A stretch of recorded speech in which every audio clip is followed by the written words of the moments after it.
Dominus vobiscum.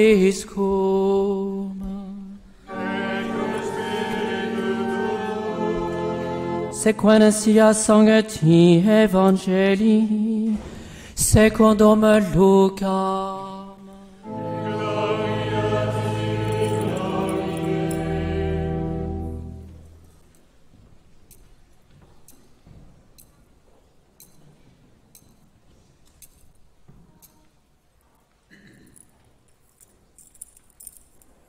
En ce temps-là, Jésus dit à ses disciples: il y aura des signes dans le soleil, la lune et les étoiles, et sur la terre une angoisse des nations.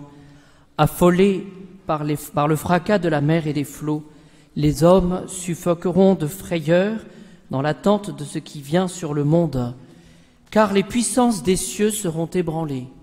Alors on verra le Fils de l'homme venant sur la nuée avec beaucoup de puissance et de gloire. Quand ces choses commenceront d'arriver, redressez-vous et relevez la tête, car elle approche votre délivrance. Et il leur dit une parabole: voyez le figuier et tous les arbres, dès qu'ils forment leurs fruits, vous comprenez que déjà l'été est proche. De même, quand vous verrez arriver ces choses, comprenez que le royaume de Dieu est proche. En vérité, je vous le dis, l'âge présent ne passera point, que tout ne soit arrivé. Le ciel et la terre passeront, mes paroles ne passeront point.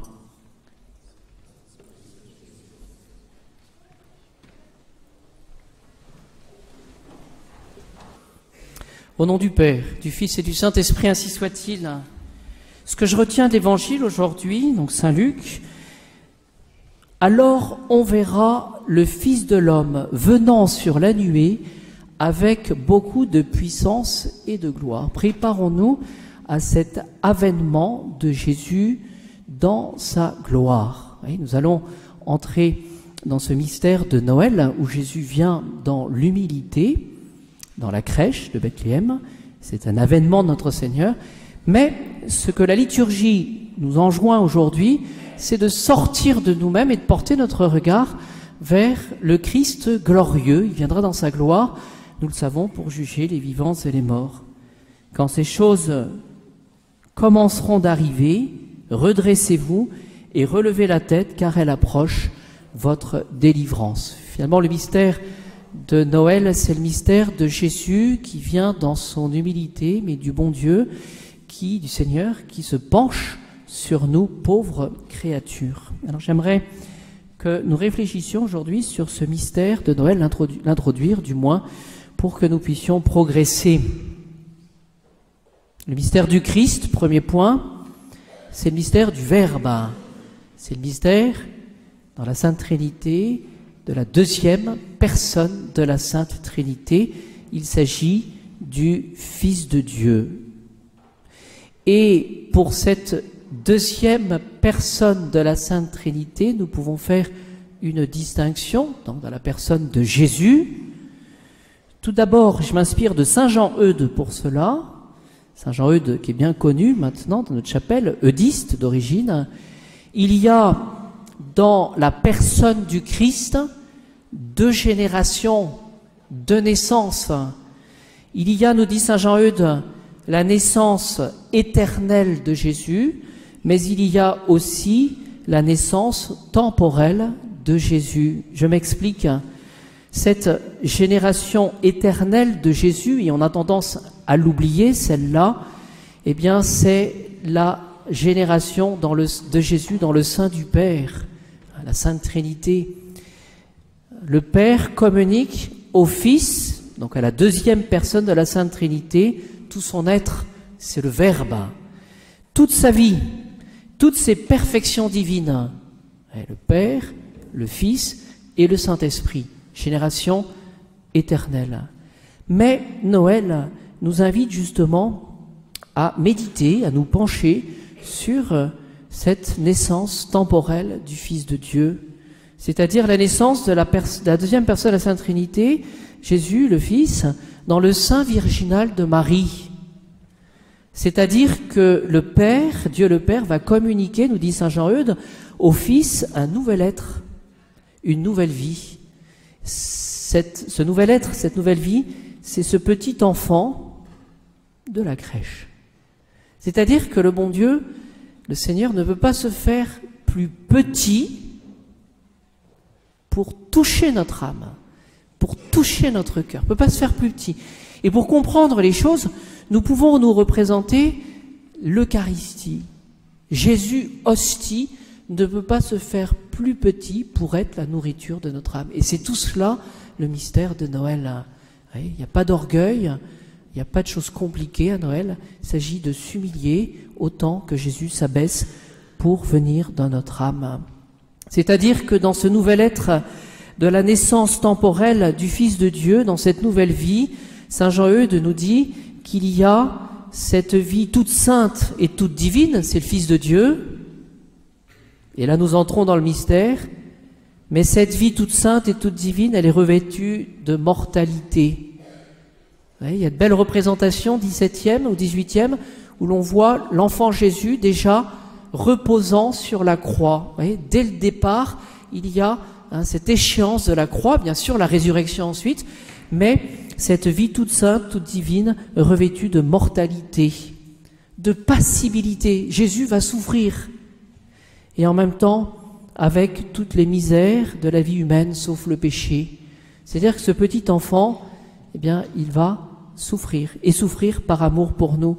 Et donc, nous y voyons tout le mystère d'une vie toute environnée, toute assiégée, dit Saint Jean-Baptiste, Saint Jean-Eudes, pardon, de fragilité et de faiblesse. Et de suite, je vous invite à méditer sur ce mystère de l'Église. Vous voyez, par la méditation de Noël, nous pouvons méditer sur l'Église, corps mystique du Christ.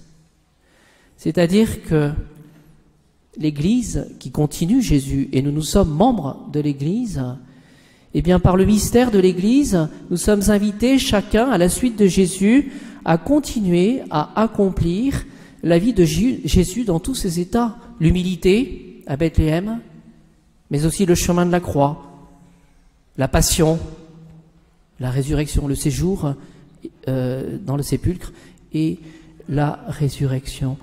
Et nous voyons, voyez, ce mystère de l'Église souffrante, de l'Église agonisante, mais parce qu'elle perpétue, elle continue, et nous le voyons, ce mystère de Jésus qui reste néanmoins dans sa génération éternelle, le Verbe, le Fils de Dieu.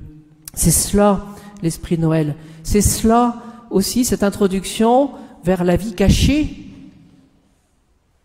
Pendant 30 ans, ces vertus de silence, d'obéissance, de travail, d'humilité, cet esprit d'enfance, cette passion et cette résurrection de Jésus. Donc, mystère de l'Église. Et aussi, me semble-t-il, ce mystère du baptême. Le baptême, ne l'oublions jamais, c'est une mort et une résurrection. Et les deux vont de pair. Mort et résurrection. Mort au péché, ressuscité avec le Christ pour une vie nouvelle. Et nous sommes invités justement, avec le mystère de Noël, de Jésus Sauveur, à suivre et à vivre tout spécialement ce mystère de régénération, de renaissance. Il s'agit pour chacun de nous de renaître de l'eau et de l'esprit. Vous voyez, mort et résurrection. Si le grain de blé tombé en terre ne meurt pas, il ne porte pas de fruits. Et donc, auprès de la crèche, eh bien, c'est le moment d'offrir toutes nos joies, ça c'est facile, mais d'offrir aussi et surtout toutes nos faiblesses, tous nos péchés, pour renaître avec le Christ. Ma conclusion, pensons à la transcendance de Dieu, génération éternelle, génération temporelle. C'est-à-dire que nous voyons comme objectif la majesté de Dieu qui doit revenir, nous l'avons lu, alors on verra le Fils de l'homme venant sur la nuée avec beaucoup de puissance et de gloire. Vous voyez, pour l'instant on le voit diminuer à travers l'Église, mais il y aura ce temps de la puissance et de la gloire. Aussi, ce que nous pouvons approfondir, c'est que Dieu il m'aime. Et c'est pour cela qu'il vient sur cette terre. Et donc il vient me chercher, il vient frapper à la porte de mon âme. Et donc il y a aussi cette réalité du péché de l'homme qui se révolte obstinément contre son Créateur. Voyez ? Et nous pouvons nous arrêter sur ce caractère obstiné. Regardons comme souvent nous sommes obstinés, ce sont les ânes qui sont obstinés. C'est-à-dire finalement souvent nous restons dans notre péché, nous ne voulons pas le quitter, nous nous accommodons. Bien Noël nous permet d'en sortir avec cette naissance du Sauveur, Emmanuel, Dieu avec nous. Alors, je vous invite, si ce n'est déjà fait, à faire avec vos enfants, confectionner cette crèche, avec de manière connue, c'est plus facile pour les enfants, mais de manière cachée pour nous adultes, chacun notre mouton. Vous savez, ce mouton qui avance, ce mouton qui recule, mais ce mouton qui, au soir de Noël, sera tout près de la crèche, tout près de Jésus. C'est un moyen très concret d'envisager notre cheminement vers le Seigneur. Et enfin, ça sera complètement ma conclusion, nous sommes aujourd'hui le 27 novembre, et le 27 novembre, c'est Notre-Dame de la médaille miraculeuse, la rue du Bac. Quel est le message de Notre-Dame à la rue du Bac? Il n'y a pas de secret, c'est la prière. Prions pendant ce temps de l'Avent. Et prions, comme le demande Notre-Dame, le chapelet. Rien d'extraordinaire. Avec tout spécialement le recours à Marie Immaculée, avec la dévotion aux deux cœurs de Jésus et Marie. Et là, encore une fois, regardons le vitrail. Il y a ce cœur de Jésus et Marie, mais sur la médaille miraculeuse, vous avez le cœur de Jésus et de Marie, qui témoigne le cœur de l'amour de Jésus et de Marie pour chacun de nous. Enfin, à la rue du Bac, Notre-Dame qui veille sur chacun de nous annonçait la chute de la monarchie. C'est l'aspect plus politique de ce mystère, de ce message de la rue du Bac. Que disait-elle à Sainte Catherine? Les temps sont très mauvais. Des malheurs vont fondre sur la France. Le trône sera renversé, ce sera le cas quelques semaines après. Mais, dit Notre-Dame, venez au pied de cet autel, là les grâces seront répandues sur toutes les personnes qui les demanderont avec confiance et ferveur. Vous voyez, la clé, le secret de ce que veut dire Notre-Dame, c'est qu'il faut avoir confiance et avec humilité obtenir les grâces avec ferveur. Elles seront répandues sur les grands et sur les petits, et donc à chacun de nous justement de prier aujourd'hui tout spécialement Notre-Dame de la rue du Bac. Amen.